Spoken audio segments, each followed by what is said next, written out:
Arthur Pembroke here, and welcome back to Nightmare Theatre. When I was a young boy, I remember going to an amusement park and being terrified of the costumed characters. There's just something unsettling about the idea of some unknown person behind that strange, oversized outfit. Tonight's story will explore that fear. Grab something warm to drink and sit with me by the fire. Tonight's story is Disneyland's Dark Secret. When I first got the job as a night security guard at Disneyland, I thought it was going to be easy. It was supposed to be a simple gig. Patrol the park on foot, check to make sure nothing was broken or out of place, and then report back to the security office every couple of hours. No big deal. In fact, it sounded like a dream job. Getting paid to walk around one of the most iconic places in the world when no one was around? Sign me up. But I quickly learned that Disneyland at night is not the same place it is during the day. Sure, the park is full of joy, wonder and magic when the sun's shining and kids are running around. But when the last guest leaves and the lights go down, there's a darkness to the place. And I don't just mean the lack of sunlight. On my first night, I started my patrol around midnight. The park was eerily quiet, the silence broken only by the occasional chirp of a cricket or the rustle of a breeze through the trees. The castle loomed in the distance, its twinkling lights looking less magical and more ominous. The walkways, which are usually bustling with people, felt like they stretched on forever, empty and hollow. I had just rounded a corner near Fantasyland when I saw something move out of the corner of my eye. At first I figured it was just my imagination, or maybe a stray cat which I'd seen darting around before. But then I looked again and I froze. There, standing in the dim glow of a lamppost, was Mickey Mouse. But it wasn't like seeing Mickey during the day, surrounded by excited children. No, this Mickey was different. The costume looked a little off, grimy even. His once bright red shorts looked faded and the fabric seemed almost damp. He just stood there, staring at me with those big, round eyes. They weren't the playful, friendly eyes I'd seen a million times on TV. They were cold, empty. I blinked, and Mickey was gone. My heart pounded in my chest. It's just a costume, I told myself. Someone probably forgot to put it away, and the shadows are messing with you. I shook it off and continued my patrol, trying to push the unsettling image from my mind, but I couldn't shake the feeling that something was wrong. Every so often I'd catch a glimpse of movement in the distance, shadows darting between buildings, figures slipping behind trees. It was like the park was alive, but not in the way it should be. I was halfway through my route near the entrance to Adventureland when I heard footsteps behind me. I turned, expecting to see one of the other security guards. Maybe Greg, the guy who trained me, had come back to check on me. But it wasn't Greg. Goofy was standing about 10 feet away, his tall, lanky figure silhouetted against the darkened street. Like Mickey, his costume looked worn and dirty. His head was tilted at a strange angle, and his smile, it was too wide, too sharp. "Goofy?" I called out, my voice shaky. "Is someone in there?" He didn't move. He just stood there, staring at me. I felt a cold sweat break out on the back of my neck. This wasn't normal. None of this was normal. I took a step back, my hand instinctively going to the radio on my belt, but before I could call for help, Goofy took a step toward me, then another. His long legs moved awkwardly, his steps slow and deliberate, but each one brought him closer. Panic surged through me and I turned and ran. I didn't care if it was a prank or a malfunctioning costume. Whatever was happening, I didn't want any part of it. I sprinted down the empty streets, my breath coming in ragged gasps as I headed toward the security office. When I finally burst through the door, I expected to find Greg sitting at the monitors, maybe with a smirk on his face. Maybe this was all some elaborate joke to haze the new guy. But the office was empty. The screens flickered with footage from around the park, showing deserted pathways and silent attractions. My heart was still racing, and I collapsed into the chair, trying to catch my breath. I stared at the monitors, half expecting to see Goofy chasing me across the screen. But instead, I saw something worse. Minnie Mouse. She was on one of the monitors, near the entrance to Frontierland. And she wasn't alone. She was dragging someone. A person, a guest, a cast member, I couldn't tell. The figure was limp, their arms hanging loosely as Minnie pulled them across the ground like a rag doll. She moved with an eerie, unnatural grace, her oversized head bobbing up and down as she disappeared into the shadows. I grabbed the radio again and frantically called Greg. No response. I tried again. Nothing. What the hell was going on?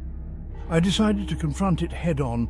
Maybe there was some logical explanation. Maybe the costumes had been left out, and some crazy guest or vagrant had snuck in and put them on. Maybe the cameras were glitching. But deep down, I knew none of this felt right. I headed back out into the park, flashlight in hand, making my way toward the area where I'd seen Minnie on the screen. The park was still unnervingly quiet, but this time I couldn't shake the feeling that I was being watched. Every rustle of the trees, every creak of the rides in the distance, it all felt like it was creeping up behind me. When I reached Frontierland, there was no sign of Minnie, but I noticed something else. On the ground, near the entrance to a darkened alleyway, was a single shoe, a guest's shoe, small and pink like it belonged to a little girl. I bent down to pick it up, and as I stood, I heard it again, the soft, shuffling sound of footsteps behind me. I spun around, shining my flashlight into the darkness. Standing just a few yards away was Donald Duck.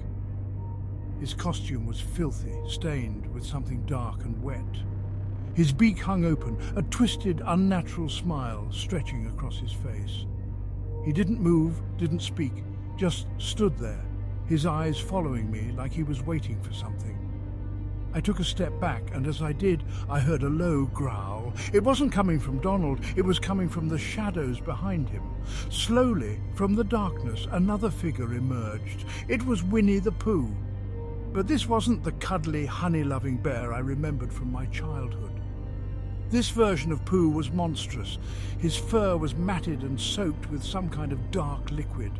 His eyes were black, hollow pits, and his mouth hung open, drooling. He lumbered toward me, his massive arms outstretched. I ran. I didn't stop running until I reached the center of the park, near the statue of Walt Disney and Mickey Mouse. My legs were shaking, and my heart felt like it was going to explode out of my chest. I leaned against a bench, trying to catch my breath, but I didn't feel safe. Not here, not anywhere. That's when I saw him. Mickey Mouse, standing near the statue, staring at me. But this wasn't the friendly Mickey that welcomed guests with open arms. This Mickey was something else, something wrong. His head was cocked to one side, his smile far too wide, his eyes too dark, and he wasn't alone. Behind him, Minnie, Goofy, Donald and Pooh stood in a line, all of them watching me. The air around me felt thick and suffocating. My skin prickled with fear, and I realized there was no escape. They had been watching me all along, waiting for the right moment to strike. I stumbled backward, tripping over my own feet as I scrambled to get away. I didn't care where I was going, I just needed to get out of the park. But as I turned to run, I heard a voice, a soft, whispering voice. "Come play with us." I didn't look back. I ran as fast as I could, my legs burning with every step. The park had become a maze of dark paths and towering attractions, but no matter where I went, I could feel them closing in. Every time I turned a corner, I'd catch a glimpse of one of them. Goofy's gangly form lurking behind a tree, Minnie's bow peeking out from behind a building. The characters weren't just wandering aimlessly, they were hunting me. I made it to the gates of Tomorrowland, but something in the air changed. It felt heavier, darker, like the park itself was twisting into something sinister. The lights on Space Mountain flickered in the distance, casting eerie shadows across the ground. I could hear faint giggles, distorted and echoing through the empty park. The distorted giggles echoed through the air, seeming to bounce off the towering structures of Tomorrowland. I could barely think straight, my heart pounded in my chest, and my breathing was ragged as I tried to make sense of what was happening. I turned a corner and nearly collided with a massive structure, a gift shop, its windows dark and cold. I pressed my back against the wall, peering around the corner. There they were again, Goofy and Donald, moving through the shadows like predators. I could see their lifeless eyes scanning the area, the grin on Goofy's face wider than any costume should allow. Donald's head bobbed unnervingly, his bill opening and closing as if he was trying to speak, but couldn't quite form the words. I ducked back behind the wall, gripping the flashlight so hard my knuckles turned white. "This isn't real," I whispered to myself, but deep down I knew it was. Whatever these things were, they were after me. The same characters that entertained thousands of guests during the day were now hunting me through the park, and I had no idea why. I couldn't stay there. Sooner or later they would find me, and I didn't want to imagine what they would do when they did. My eyes darted around, looking for an escape route, and then I saw it, an employee entrance leading into Space Mountain. It was a long shot, but if I could get inside, I might be able to find a way to lose them in the winding corridors of the ride. I bolted from my hiding spot, sprinting toward the door. The instant I moved, I heard them behind me, Goofy's heavy footfalls and Donald's deranged quacking. I didn't dare look back. The door was just a few feet away now, and I threw myself at it, twisting the handle and crashing through. Inside, the air was cold and stale, the dim emergency lighting casting long shadows across the floor.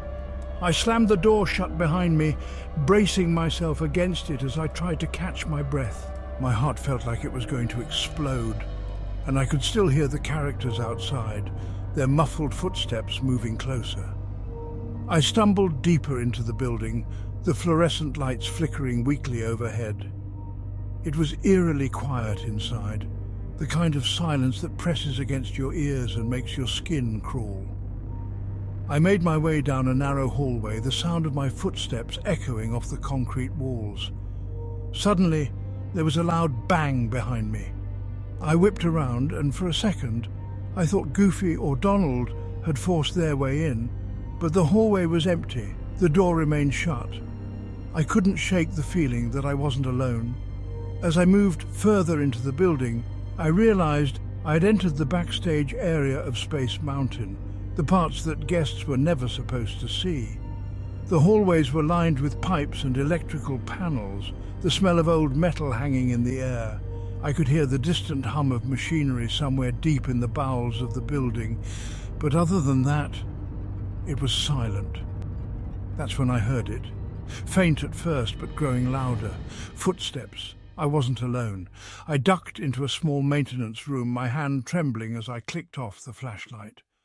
The footsteps grew closer, and I held my breath, trying to stay as still as possible. My heart was racing so fast I thought whoever, or whatever it was, would hear it. Through the small crack in the door, I saw a figure pass by in the hallway. It was Mickey, but something was wrong with him. His once cheerful face was twisted into something grotesque, his smile unnaturally wide, stretching from ear to ear, and his eyes were two empty, dark voids. His oversized white gloves were stained red, dripping with something I didn't want to think about. He moved slowly, almost lazily, as if he knew I was close but wanted to take his time. I waited, my breath caught in my throat as Mickey's form disappeared around a corner. But I knew he wasn't gone for long. I had to move. I slipped out of the room and continued down the hallway, hoping to find another way out. The deeper I went into the building, the more twisted things became. The walls were covered in what looked like claw marks, deep gouges that tore through the metal. The air felt heavier, more oppressive, and I could hear something faint in the distance. A low, droning hum, almost like a voice whispering just beneath the surface of my mind. Then I saw it. At the end of the hallway was a door, the sign above it reading, "Control Room." My heart leaped. If I could get to the control room, maybe I could find a way to shut down the ride or trigger an alarm to alert someone. Anything to get out of this nightmare. I ran to the door and shoved it open. Inside, the room was filled with monitors and control panels, all of them displaying various parts of the park. But what caught my attention wasn't the screens. It was the figure standing in front of them. Minnie Mouse. She was facing away from me, but as I stepped into the room, she turned slowly, her head tilting at an unnatural angle. Her eyes were black, soulless pits, and her smile, God, that smile, was wide enough to tear her face in half. In her hand she clutched a piece of clothing, a pink shoe. The same pink shoe I had seen earlier near the alley.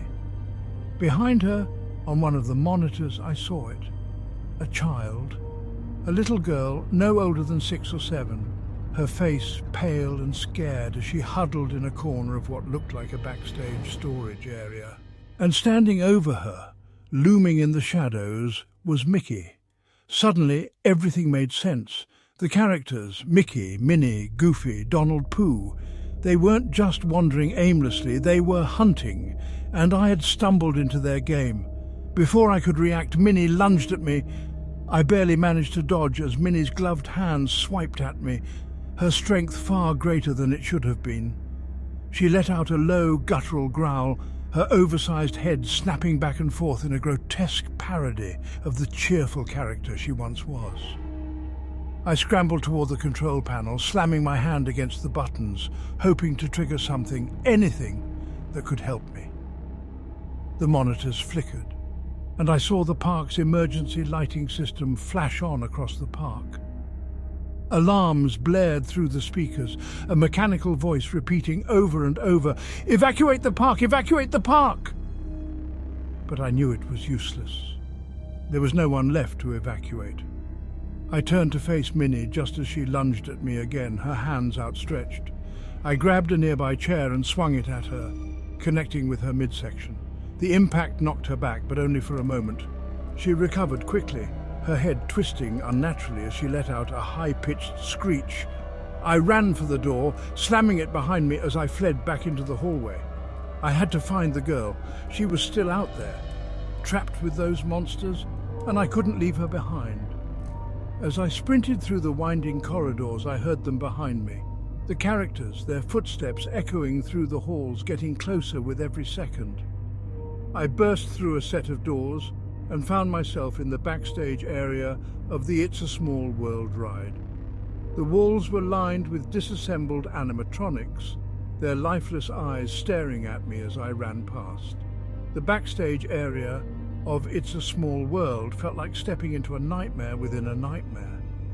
Disassembled animatronics cluttered the hallways, their glassy eyes tracking my every move. Their stiff little hands and unmoving smiles seemed to mock me as I ran. Every flicker of light made the motionless figures seem like they were twitching, just waiting to spring to life. I pushed forward, desperately trying to recall the layout from my previous patrols. If I was right, the storage area where I saw the girl on the monitor was nearby. Her terrified face haunted my mind, spurring me on through the dark labyrinth of backstage tunnels. The echo of footfalls behind me grew louder. Mickey, Goofy, and Donald were gaining on me, and I knew I didn't have much time. My breath came in ragged gasps, and I felt the icy fingers of panic closing around my throat. There was no one else here to help, no one to even know that something was terribly wrong in the park. These creatures, twisted versions of beloved childhood icons, had become something far more malevolent than animatronics or costume-wearing actors. They were predators. Suddenly, I saw it, the storage room door. I charged at it, slamming my shoulder against the metal. It flew open with a loud crash, revealing a dimly lit room filled with old ride parts, boxes and crates. And in the far corner, huddled between 2 large crates, was the little girl. She looked even smaller in person, her wide, tear-streaked eyes locking onto mine as soon as I entered. Her tiny hands were clasped tightly around her knees, trembling. I rushed over, dropping to my knees in front of her. "Hey, it's okay. I'm here to get you out of here," I said, trying to keep my voice calm, despite the fear clawing at my chest. She didn't say anything, just nodded weakly. I scooped her up, wrapping my arm around her protectively. But as soon as I turned back toward the door, I froze. They were there. Mickey stood in the doorway, his shadow stretching across the floor like a grotesque curtain. His hollow eyes locked onto me, that wide, toothy grin still plastered on his face. Goofy was right behind him, his head lolling unnaturally to one side, as though his neck had been snapped. Donald stood just beyond, his beady black eyes staring at me with an almost feverish intensity. I backed up slowly, holding the girl close. The room was a dead end. I was trapped. There was no way out except past them, and they weren't going to let us leave. Mickey's head twitched, his grin widening, and he stepped forward. I had to think fast. Glancing around the room, my eyes landed on a rusted metal pipe leaning against the wall. Without hesitation, I grabbed it, brandishing it like a weapon. "Stay back!" I growled, though my voice wavered. It was all I had to defend myself and the girl, but I knew it wouldn't be enough against them. Mickey stepped closer, his gloved hand reaching toward me. I swung the pipe, connecting with his arm. The force was enough to snap the arm at an unnatural angle, the bloody bone protruding at the break. Mickey didn't seem to care. He grabbed his arm and snapped it back in place with a sickening crunch. Then he just kept advancing, his outstretched hands reaching for my throat. I swung again, harder this time, aiming for his head. The pipe smashed into his oversized ears with a sickening crack, and for a moment he stumbled back. But then Goofy lunged forward, his massive form barreling toward me. I barely had time to react, dropping the pipe and throwing myself to the side. Goofy's weight crashed into the stack of crates, sending them toppling to the ground in a deafening crash. My heart pounded as I scrambled to my feet, clutching the girl tightly. There was no way I could fight all three of them. I needed to escape, and fast. And then, through the chaos, I noticed something, a small door at the back of the room, half hidden behind a stack of boxes. It was a maintenance hatch, barely large enough to crawl through, but it might be our only chance. I bolted toward it, yanking the door open and pushing the girl through first. She wriggled through the tight space, and I followed close behind, the sound of Goofy and Donald tearing through the storage room growing louder. As soon as I was through, I slammed the hatch shut, trapping us inside a narrow service tunnel. The tunnel was cramped and dark, the air heavy with dust. I could hear the creatures pounding on the hatch behind us, their muffled voices blending into a cacophony of distorted laughter and garbled speech. I grabbed the girl's hand, guiding her through the darkness as we crawled deeper into the bowels of the park. After what felt like an eternity, we reached the end of the tunnel. It opened up into a small maintenance corridor, the fluorescent lights flickering weakly overhead. I could hear the distant hum of the park's generators and the faint buzz of the security system. But something was wrong. At the far end of the corridor, I saw a figure standing in the shadows. For a moment I thought it was one of the characters, but as it stepped into the light, I felt my blood run cold. It was Greg. He was alive, but something was terribly off about him. His face was twisted into an unnatural grin, his eyes black and hollow, just like the characters. His once warm and reassuring demeanor was gone, replaced by something far more sinister. "Greg?" I called out, my voice trembling. What happened to you?" He didn't answer, just stood there, grinning at me. And then, in a voice that wasn't quite his, he said, "You shouldn't have disrupted the ritual." I took a step back, pulling the girl closer to me. "What are you talking about? We need to get out of here. The characters, they're—" "I know," he interrupted, his grin widening. "They need to feed, and I'm here to help." My heart sank. Greg wasn't himself anymore. He had become something else. "They're hungry," he said, taking a step forward. "And they need a sacrifice."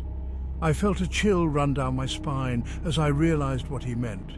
He was going to give the girl to them. He had been working with them all along. I couldn't let that happen. Without thinking, I shoved the girl behind me and grabbed the pipe from the maintenance corridor. Greg lunged at me, his hands outstretched, but I swung the pipe with all my strength, catching him in the side. He stumbled back, but his grin never faltered. "You can't stop them," he hissed, his voice dripping with malice. "They'll always be hungry." I didn't respond. I grabbed the girl's hand and ran, leaving Greg behind as his laughter echoed through the halls. But I knew this wasn't over. The park was alive with something dark and twisted, and it wouldn't stop until it had what it wanted. And now I was the one being hunted.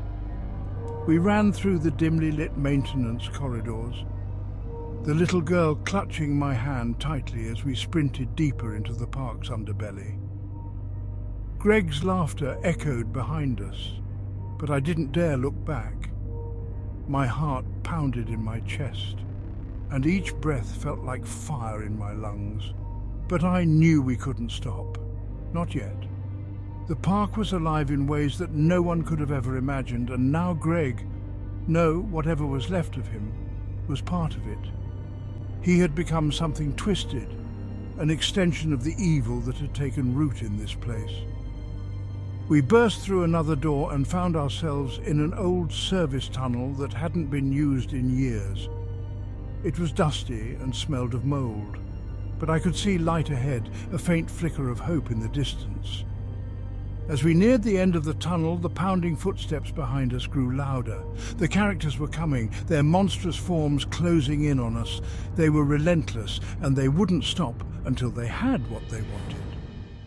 We emerged into an open area near Pirates of the Caribbean, the moonlight casting eerie shadows over the once magical attraction. The boats sat silently in the water, bobbing slightly as if waiting for something to happen. For a moment I considered hiding there, but it wouldn't be enough. They'd find us. And then I saw it, the control room. I pulled the girl toward it, my mind racing. If I could just get inside, maybe I could shut the park down, cut the power, do something to stop them. The keys Greg had given me jingled in my pocket as I fumbled to unlock the door. We slipped inside, and I slammed the door shut behind us. The room was small and cluttered with old monitors, control panels, and park schematics. The lights flickered overhead, casting long, sinister shadows across the walls. I quickly locked the door, praying it would hold. The girl sat quietly in the corner, her eyes wide and fearful. I knew I had to protect her no matter what. I turned to the control panel, desperately trying to figure out how to shut everything down. My fingers flew over the buttons and switches, but nothing seemed to work. The monitors showed the empty park, but I knew it was far from empty. Suddenly the door rattled. The pounding started softly but grew louder, more frantic. They were here. "Mickey wants to play!" a voice crooned from the other side, that same sickly sweet tone I'd heard the first night. "Let us in, little buddy!" I ignored the voice, trying to focus, but panic was clawing at my mind. My hands shook as I scanned the controls, looking for something, anything that could help. And then I saw it, an emergency power switch. Without thinking, I flipped the switch. The room plunged into darkness as the entire park's power cut out. The pounding on the door stopped. Silence fell over the room. For a brief moment, I thought it had worked. Maybe they'd given up. Maybe cutting the power had... Crash! The door flew off its hinges and they poured in. Mickey, Goofy, Donald, even Greg. Their faces twisted into grotesque, malevolent grins, eyes black and soulless. Mickey's oversized gloves were stained with something dark and wet, and Goofy's long arms hung at unnatural angles, as if every bone in his body had been shattered and reset. I grabbed the pipe from the floor, stepping between them and the girl. "Stay back!" I shouted, but my voice trembled. Greg was the first to speak, his voice a low, guttural growl. "You can't stop it! The park, it needs to feed!" His eyes, those black sunken pits, bore into me as he stepped forward. "You thought you could save her? You thought you could escape? This place is alive, and you're part of it now." I swung the pipe at him, but he dodged it easily, his movements too fast, too unnatural. Mickey and the others closed in, their grins widening, their hands reaching for me. I felt their cold, gloved hands grab my arms, pinning me against the wall and making me drop the iron pipe. My heart raced as their faces loomed closer, their breath hot and rancid. Abel stepped forward, his contorted face inches from mine. "Don't worry," he whispered.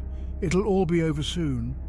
And then, just as they were about to strike, wham! The girl had grabbed the pipe and used it to smack Greg on the back of his head, sending him tumbling to the ground. It gave me just enough time to grab the girl and run towards the exit. For a moment it seemed like time slowed to a crawl as we raced towards the open door. Even the creatures paused, their heads snapping towards us. Mickey let out a low growl, but he didn't move. Neither did the others. It was as if they were letting us leave. We ran as fast as we could towards the employee exit. I could see my car off in the distant parking lot. Are you okay?" I asked, my voice barely above a whisper. She nodded slowly, but I could see the fear in her eyes. As we reached the exit, I glanced back one last time. The gates of Disneyland loomed behind us, dark and foreboding. I knew I'd never be back. The park may seem quiet now, but I knew that evil lurked within its walls was still there, waiting. And I wasn't going to stick around to find out what it wanted next. And that is the end of tonight's story. Thank you as always for joining me tonight. Please leave a like and make sure to subscribe for more stories. I release new ones every night. I'll see you all again tomorrow night.